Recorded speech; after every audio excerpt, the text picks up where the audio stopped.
अस्सलाम वालेकुम। मैं नूर कादिर आप सबको वेलकम करता हूं अपने इस लर्निंग प्लेटफॉर्म के ऊपर मेवन फार्म्स की तरफ से। एक्चुअली काफ़ी दोस्त मेरे से रिक्वेस्ट कर रहे थे कि मैं वीडियो अपलोड करूं जिसमें नेक्स्ट लर्निंग स्टेज की बातें की जाएं। एक्चुअली मैं ट्रैवलिंग में हूं और ट्रैवलिंग के दौरान ये चीज़ें करना मुश्किल हो रहा था। मैं काफ़ी कोशिश कर रहा हूं कि जल्द से जल्द वापस पहुंच के आपके लिए एक प्रॉपर सेकंड एपिसोड बना सकूं। लेकिन एक्चुअली ऐसा है कि सबसे पहली चीज़ मैंने आज ये सोची कि अगर मैं उस पॉइंट ऑफ व्यू पे एक डिटेल वीडियो कंटेंट तैयार करके तो नहीं बना पा रहा, तो मैंने कहा कुछ चीज़ें जो बेसिक चीज़ें मैं आप लोगों के साथ शेयर कर दूं regarding this weather, regarding the atmosphere these days we are going through. उसमें सबसे इम्पॉर्टेंट चीज़ है कि आजकल कुछ शिकायत हैं, कुछ लोगों को चीज़ें फेस करनी पड़ रही हैं जिनमें मॉस्कीटोज़ का बहुत ज़्यादा प्रॉब्लम आ रहा है, जिनमें अब्रप्टली दिन बहुत ज़्यादा गर्म होना शुरू हो गए हैं, रातें ठंडी हैं और इस किस्म के इश्यूज़ चल रहे हैं। अब मैं स्टेप बाय स्टेप उनको एड्रेस करता जाता हूँ ताकि आप लोग उन चीज़ों को फेस करते हुए ज़रा कन्वीनियंटली हैंडल कर सकें उन मैटर्स को। आप सबसे पहले अगर मॉस्कीटोज़ की बात करते हैं तो मॉस्कीटोज़ के लिए एक चीज़ मिलती है, काली रस, उसे रसोत भी कहते हैं। ये आपको पंसारी से मिल जाएगी। आपने 1 लीटर पानी के अंदर एक खजूर जितना पीस जो है वो, अगर खजूर जितनी होती है कोई लगभग 2 इंच की, इतना पीस आपने रसोत का भिगो के पानी में रात को रख देना है और सुबह जो है वो अपने परिंदों को वो काली रस वाला पानी पिला देना है। एक तो इसकी तासीर ठंडी होती है, ये आपके परिंदे को जो दिन के वक्त में गर्मी लगेगी, तो गर्म इलाकों में अभी जैसे पंजाब की काफ़ी एरियाज़ में गर्मी हो चुकी है, अभी पिंडी, इस्लामाबाद और अपर एरियाज़ में अभी भी बेहतर है सिलसिला, उधर गर्मी नहीं है। लेकिन पंजाब वाली साइड पे, सिंध वाली साइड पे गर्मी स्टार्ट हो चुकी है। तो आप ये पिलाएंगे तो एक तो उनको थोड़ा रिलीफ मिलेगा, वो थोड़ा रिलैक्स्ड फील करेंगे, और दूसरा उनको उनका जो खून है उसमें देसी टर्म्स में बोलूँ तो खून कड़वा होगा, उनको मच्छर काटना बंद कर देंगे। अच्छा, उसके बाद एक अगला इम्पॉर्टेंट प्रॉब्लम जो फेस करना पड़ रहा है लोगों को कि लोग इस टाइम पे, हमारे जब भी गर्मी का सिलसिला आता है ना, तो लोग परेशान हो जाते हैं फीड इनटेक को लेके, सारी चीज़ों को लेके।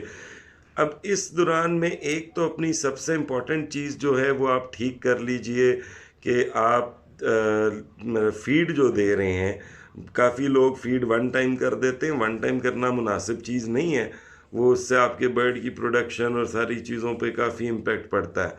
आप फीड को अर्ली मॉर्निंग कर दें, क्योंकि ये बहुत पीक ऑफ द समर्स नहीं है अभी, इट्स जस्ट द स्टार्ट। तो आप अर्ली मॉर्निंग और इवनिंग इन टाइमिंग्स पे अपनी फीड को ले जाएं, और बीच के टाइम के लिए आप कुछ मतलब ट्रीट्स और ऐसी चीज़ें यूज़ करें जिनमें आप मल्टीपल वेजिटेबल्स हैं जो आप यूज़ कर सकते हैं। वेजिटेबल्स के अलावा अगर आप मतलब वीट ग्रास है, अगर उसकी ग्रोथ करें, इस पे मैं एक डिटेल्ड वीडियो आगे बनाऊंगा इंशाल्लाह। उसमें एक्सप्लेन करूंगा कि वीट ग्रास कैसे बनाना है। आप फ़िलहाल अगर चाहें तो सर्च भी कर सकते हैं नेट के ऊपर, वो बेसिकली प्रैक्टिकल करके दिखाऊंगा, तो दैट वुड बी बेटर कि आप लोगों को इजीली अंडरस्टैंडिंग हो जाएगी कि कैसे हमने उसको तैयार किया है। और उसके अलावा वीट ग्रास के अलावा मैं वेजिटेबल्स यूज़ करता हूँ, लेकिन वेजिटेबल्स में लोग पालक डालते हैं। पालक में थोड़ी सी कमी इस मौसम में रखिएगा, इस मौसम में पालक इतनी अच्छी नहीं है उसकी तासीर के लिहाज से। और कोशिश करें खीरा और इस किस्म की ठंडी तासीर वाली, कद्दू हो गया, किया हो गया, ये चीज़ें आप इस्तेमाल कर सकते हैं। और मैं बेसिकली ये सारी चीज़ें ही इस्तेमाल कर रहा हूँ दोपहर के वक्त। और अब आगे वाटरमेलन का टाइम आ जाएगा, आप वाटरमेलन यूज़ कर सकते हैं, मेलन यूज़ कर सकते हैं, इस किस्म की काफ़ी चीज़ें यूज़ कर सकते हैं। लेकिन जब भी आप फ्रूट्स यूज़ करें, उनके सीड्स को लेके थोड़ा ध्यान रखा करें। जैसे एप्पल लोग डालते हैं तो एप्पल के सीड्स ज़्यादा कंज्यूम नहीं होने चाहिए। इस तरह की चीज़ों का छोटा छोटा मामलात होते हैं जिनका आपको नॉलेज और ध्यान रखना चाहिए।